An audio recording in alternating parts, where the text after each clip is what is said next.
All right, kia ora koutou everybody. I'd like to begin by thanking the University of Auckland for hosting us today and showing us some of the exciting robotic technology that's under development that can contribute to our overall economic goals as a country. Today I've been setting out our pathway forward, building for tomorrow, the Labour's economic plan, if you like, to grow our economy, create new well-paying jobs. And integral to that plan is a real focus on making sure that we're one of the most sustainable food producers in the world. The ability to use new technology to support us in that quest is something that we're very keen to pursue further. Today I'm announcing that we will invest in the next term of government an additional $100 million through the Venture Investment Fund and scaling up the sort of technological solutions that we've seen here in the Agritech sector. We think there's huge opportunity for us to grow productivity within our primary industries, to make more money off that, to create good well-paying jobs through doing that, and an investment in the New Zealand through the New Zealand Venture Investment Fund in order to do that is really good economics, and it stacks up as part of the overall priorities that we've set out for growing our economy.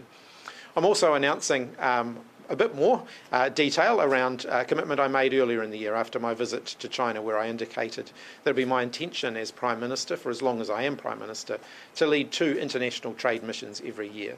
I'm adding to that today and saying that within the first 100 days of a new government taking office, that it would be my intention to lead our first trade delegation to India.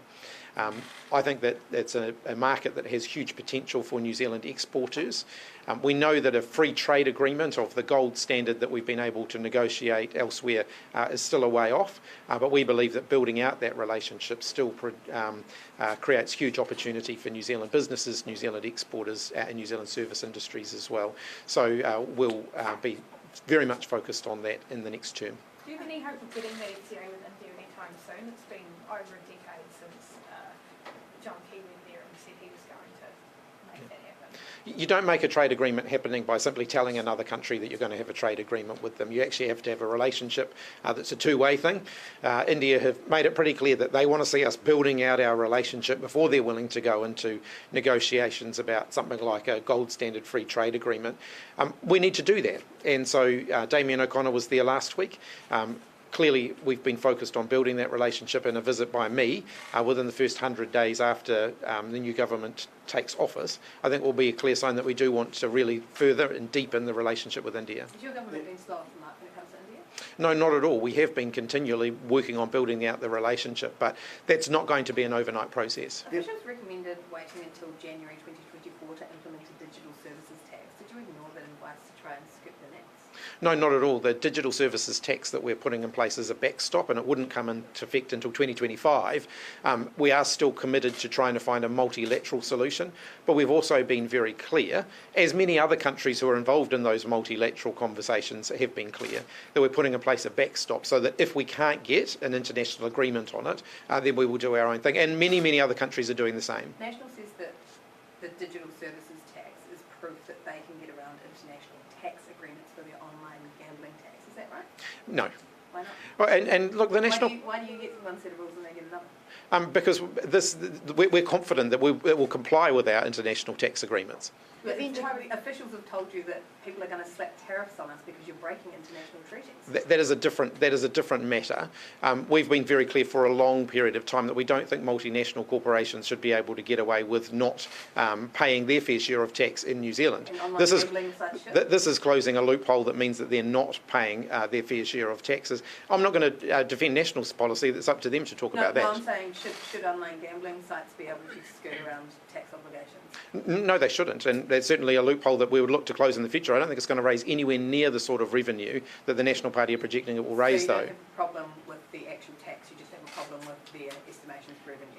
I don't have a problem with gambling companies having to pay tax, although we are moving to restrict the provision of online gambling in New Zealand, and you'll be aware of that. The National Party actually want to change the law to allow more gambling in New Zealand as part of their tax policy.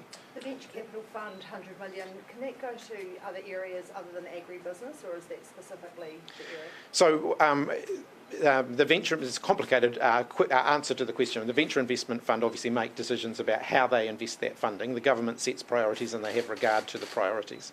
So we'll be setting, Agritech as a priority area. And we'll be giving them the additional 100 million. They already do have investments in Agritech, so we're confident that we can we will see increased investment in this area as a result of that extra money we're putting in. And would this be part of the process in moving agriculture eventually towards ETS, given that technology and emissions through other ways is part of it as well? So we've indicated that we will start pricing on-farm emissions by the end of 2025. At the moment, we're the only party on the campaign trail that's actually got a concrete plan to do that. We've set out exactly how we're going to do that, and the work is underway to implement that. We think that still gives our farmers 2 years to get ready for that. The measurement of on-farm emissions will kick in this time next year, so from the last quarter of next year, so they'll have a year to get the measurement systems, to see what the measurement systems are telling them, to start doing some of the offsetting and the sequestration and so on. We've also committed to having a sequestration arrangement in place so that they can extract the value out of their sequestration, which will help to offset any some of the costs that they will face through pricing. What are your expectations around an Indian free trade deal? I mean, Prime Ministers have been going over there for a decade, starting negotiations, trying to make some progress. It's very difficult, isn't it? I mean, is it a... I'm a realist when it comes to a free trade agreement with India. You have to have a willing party on both sides. New Zealand's dead keen to have a free trade agreement with India. That in itself is not going to make one happen. But I believe that we can continue to strengthen the relationship. I still believe, even without a free trade agreement, that there are opportunities for us to explore in India and for New Zealand businesses to do more in India. And our goal will continue to be, as a country, that we still want to get a free trade agreement there. The National Party has criticised you for Labor for not getting into the Indian market, for not giving it enough attention. Has that been something that has been not given that attention in terms of the importance that a trade deal could deliver with India? Well, the National Party promised a free trade agreement with India some time ago, and they weren't able to deliver one. What we have delivered is a free trade agreement with the European Union, a free trade agreement with the UK, an upgrade of our free trade agreement with China, the CPTPP, which I think is a huge opportunity for New Zealand across a whole range of different economies. We've been focusing our effort on where we can actually gain some tangible wins for New Zealand exporters. Negotiators have shown that they can manage several different trade deals. Has it lacked the political clout of Prime Ministers going over there and making the case? No, ultimately, I think the thing that's sort of slowed progress is the lack of willingness on the India side to engage in a free trade agreement. Are you committed to a completely honest and clean campaign? Yes. Are you going to tell your candidates to be honest? Is there a particular issue that you have a concern about? Willie Jackson last night said that National Enact were going to abolish the minimum wage. That's not true, is it? Willie Jackson himself said at the same event that he had, in the heat of the moment, chose a form of words that was incorrect. He corrected it at the time. Abolishing the minimum wage. Yeah, he admitted that was wrong. It was a heat of the moment debate, and he said something that wasn't true, and he openly acknowledged that he'd said something that wasn't true. He corrected himself to say that they were going to lower the minimum wage, which again is not true. In real terms, if you don't increase the minimum wage, which is the ACT Party's proposal, then in real terms that is effectively a lowering of the minimum wage. Lowering the minimum wage is different to not increasing it. No, well, in real terms it is not. There was a Indian naval ship, a prominent one, that was docked in Auckland at the time of your campaign launch when you were in Auckland. Prime Ministers of Australia stepped on there when that docked there. In Papua New Guinea, the Prime Minister there stepped on there. So did you step on board the ship? And was that... No, I didn't, but I did authorise it being here. Why did you not? Why are you the only Prime Minister on that ship's voyage, not to step on when you're trying to? I'm not sure if I had been invited. I'm certainly happy to have a look into whether or not that happened or not, but it certainly hasn't come across my desk. I mean, the approval of the ship's visit came across my desk as part of a regular joint, training program that we have, and I was happy to approve it. Why has it taken 7 years for a PM to decide to go to India? Sorry, what's that? Why has it taken 7 years for a PM to decide to go to India? Well, I think we have to acknowledge that the border was closed and travel was very difficult for probably three of that period of time, and we haven't been in government for all of that 7-year period. Yes, Why ACT has another candidate, the Auckland Central candidate, has pulled out of the race. Do you think that says something about what's going on in the ACT Party in the campaign? candidate selection? Look, I'd just refer you to David Seymour's own comments, where he basically said that turmoil within your party list is a sign of turmoil within your party. He probably needs to have a good look in the mirror. Are you asking your candidates to go through and look at their social media and make sure there's nothing in the past that might be damaging? I'd expect all candidates to do that. When people put themselves forward for political office, they open up their lives to a much greater degree of scrutiny than most people would be used to. And so I think, people who are putting themselves forward for public office do need to be aware that people will go through and look at their past comments and so on.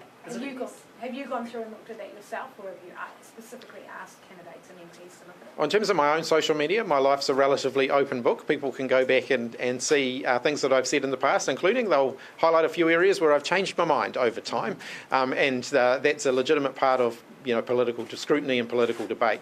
I'd encourage all candidates, whatever parties they're from, to make sure that they're having a good look at things they've said in the past and that they're ready to answer questions on them. I think they're quite worried about the look how some of these candidates will party.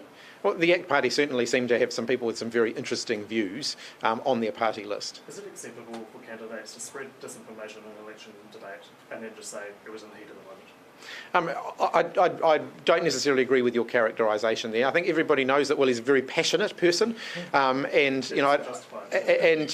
where he makes a mistake, I know that he will own up to that. Being passionate doesn't justify lying. Like I said, they're not words that I would choose, but the fact is he admitted that he had made a mistake. You told business leaders that you're going into this election as one of the greater fiscal conservatives. Why? Ultimately, now is not the time for big spending, and it's not the time for tax cuts. The National Party's tax cut plan would be inflationary. It would mean inflation stays higher for longer. That means interest rates staying higher for longer. And most economists will tell you that. The fact that they can't stack up their numbers, they're still refusing to release their secretive costings, shows that they know their numbers aren't stacking up. So ultimately, it will result in two things. National's tax plan will result in cuts to public services, or it will result in increased borrowing, or a combination of both of those things, with the potential for that to be quite inflationary. Why are you only prioritising a visit to India now when officials told you prior to your visit to China that India was the greater priority? I made the judgment call that as China was reopening to New Zealand and the rest of the world, and given the significant importance of the relationship with China to our existing trade, that should be our priority. And I absolutely stand by that decision. If you look at the doors that we were able to open and the the continuing growth of trade with China, I still think that was the right thing to do. The other events that I've had that have been trade-related have linked with other sort of international obligations that I've had as Prime Minister. So the King's coronation, the NATO summit, I've used those visits as an opportunity to progress our trade agenda in those areas, and very successfully, I think, with the free trade agreements in both of those areas now either signed or coming into force. Next cab off the rank is a visit to India. RNZ's reporting that one of its reporters was offered and rejected a bribe when he was in covering a West Papua meeting. Does that concern you in terms of the Indonesian government says it is investigating, but what's your response to that? Yeah, I don't think anyone should seek to bribe the media and buy coverage for their issues. In New Zealand, we've got a very proud history of a free, fair and independent press most of the time, and I think that we should continue with that tradition. I shouldn't jest. I actually do believe that it's really important. I do believe that it's really important that New Zealand's media is still free, fair and independent, and I don't believe that bribery of journalists in any circumstances is acceptable. Can I just ask you about what it says maybe about some of the reporting in the Pacific and some of the challenges for Pacific media in particular with some of these really complex and pressure situations? I haven't actually seen the story around West Papua, but as the Prime Minister has said, it's unacceptable that that kind of behaviour would occur with the media, and our media would never buy into something like that. What about the relations between New Zealand and Indonesia? I mean, is this something that you would raise in terms of their potential attempts at interference? I haven't received a briefing, but after these questions, I'm certainly going to ask some questions. Prime Minister, yeah. Labor sent out a fundraising email off the back of your dental announcement saying that National will have to cut funding for schools, hospitals, teachers and nurses. They have categorically said that they are not cutting education or health funding. Is that true what you said? Nationals are telling New Zealanders to just trust them that their numbers add up when everybody is saying that their numbers don't add up. The only way they could deliver the tax cuts that they are promising is to either cut into government spending or borrow more money. Until they release their costings, I don't think New Zealanders have any basis to trust any of the commitments that they're making. But they've said they'll cut into government spending. I mean, they've just ring-fenced off health and education, but you're making it look like they're going to cut into that. What evidence do you have that they're going to cut funding for schools, hospitals, teachers and nurses? Because without doing that, their numbers simply won't add up. So you're just guessing? No, it's very clear. Without that, the numbers simply don't add up. So they specifically have to cut teacher, school, hospital and nurse funding for their tax plan? If you look at the volume of government expenditure that goes into those areas, you could not achieve the sort of savings that National are proposing to achieve without cutting into them. Do you agree that there's too much red tape in agriculture or education, and why in your economic policy did you not discuss regulation? Regulation has a legitimate role to play in ensuring that our markets operate effectively. It's interesting because when I talk to the business community, every one of them will say, superficially, we want less regulation. But then many of them will raise particular areas of regulation where they want to see regulations changed or improved. So regulation is, I think, a legitimate role for government in ensuring that markets operate effectively. Andrew Little said National and Act would flog off the schools and sack all the teachers. Is that true? I haven't seen that comment. Sack all the teachers. I haven't. That's ridiculous. I haven't. He's lying. I haven't seen that comment. So are you going to send a message to your candidates to run an honest campaign? I don't know the context in which that statement was I can show made. you it if you like. Yeah, It's on Facebook.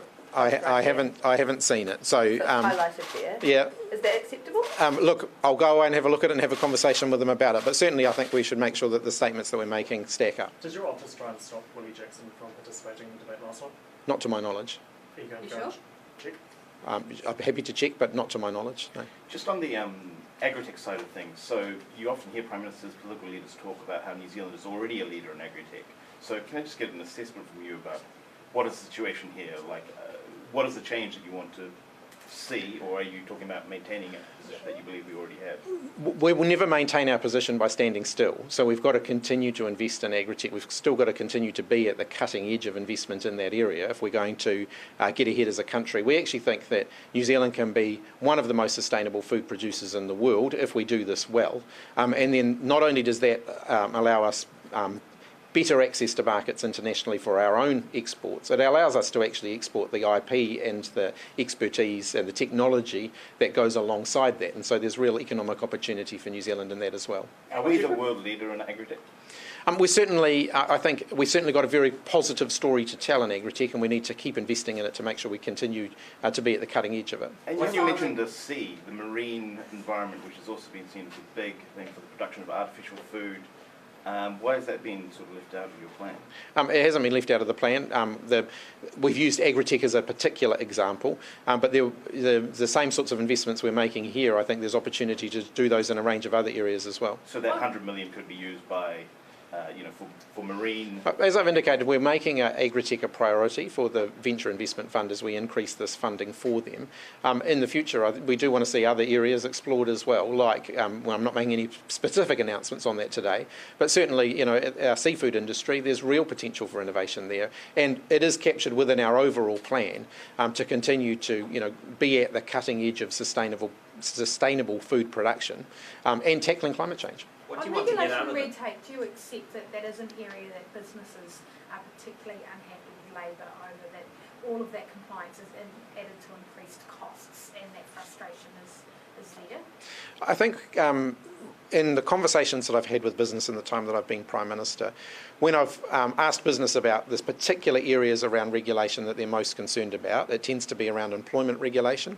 So it tends to be increases in the minimum wage, and it tends to be issues around employment agreements and what has to be in them and so on. So things like additional sick leave for staff. Those are the areas of regulation that most commonly come up where they have expressed concerns about the work that our government has done. I stand by all of the decisions that we have taken there. I think increasing the minimum wage is vital if we're going to lift the standard of living of New Zealanders. I think extending sick leave is incredibly important in the current environment that we have been in, as we've worked our way through a global pandemic, and so we're encouraging people who are sick to stay home. and we're trying to change the overall culture around that, of saying to people, when you are sick, stay home, get better, and come back to work so that you can be fully productive again. Increased sick leave, I think, is justified in those circumstances. Bringing back rest and meal breaks, which had been removed by the last government, which we've reinstated. Businesses weren't necessarily wild about that either. But again, I think it was the right thing to do. Do you accept then that you have increased regulation and therefore increased costs for businesses under your government? Well, I just gave you some very clear illustrations of where that has happened, yes. So you don't apologise for increasing costs and making it more difficult? Allowing people better working conditions and better pay is something that I think business should aspire to as well. ACT is proposing to cut a lot, including ministries, commissions, grants, subsidies, fees free, school lunches. Will National be able to ignore these demands during government forming negotiations? Ultimately, the National Party need to be clear about the things that they're not willing to discuss with ACT after the election. The fact that Christopher Luxon has said that he's not willing to rule out any of ACT's proposals means that they could all be on the table under a National ACT New Zealand First government. Well, he has actually, he said, I mean, he's ruled out a couple of things. He's ruled out any change to the zero carbon. Yesterday he ruled out any asset sales. So is that a correct statement? Well, initially he said that he wasn't going to rule anything out, so he's obviously changed his approach on that, and I welcome the fact that he is ruling things out. But until he rules, until he rules out all of the other proposals that they've got, clearly by his own words, they're still on the table. Just back on the sick leave thing, National has said that it won't roll back sick leave to 5 days. One of your candidates has gone out on Facebook since and said they are going to roll it back to 5 days. What are you going to do about them spreading this information? Look, again, I'm not going to comment on something that I haven't seen, but I'm happy to look at it. Shannon Halbert on Facebook. Yeah, I'm happy to look at it. Just on the budget surpluses, I wonder if you could just clarify, so when do you want to return the budget to surplus, and is that a hard, fast boundary that you're setting for yourself, or are you willing to move that depending how the economic circumstances pan out? So we've set out as a government fiscal goals, that we are committed to achieving. When it comes to getting the books back into surplus, at this particular point in the electoral cycle where the Treasury have the ultimate hand on the pre-election fiscal update, we have made changes to the government's management of the finances, evidenced by the $4 billion in savings we announced a week and a half ago. Which is our best estimate of what we think it will take to achieve the fiscal goal. The fiscal goals are that we have a surplus, that we get back into surplus within the forecast period. We have given our best estimate of what it's going to take to achieve that. How would you describe National's position on renewable energy to date? Variable. All right. Elaborate on that?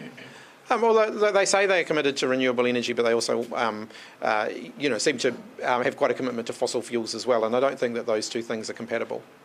Cool. What did you make of the robot? It was fun. Yeah. Thanks all. When you're done with it, can you I know you would have just loved it.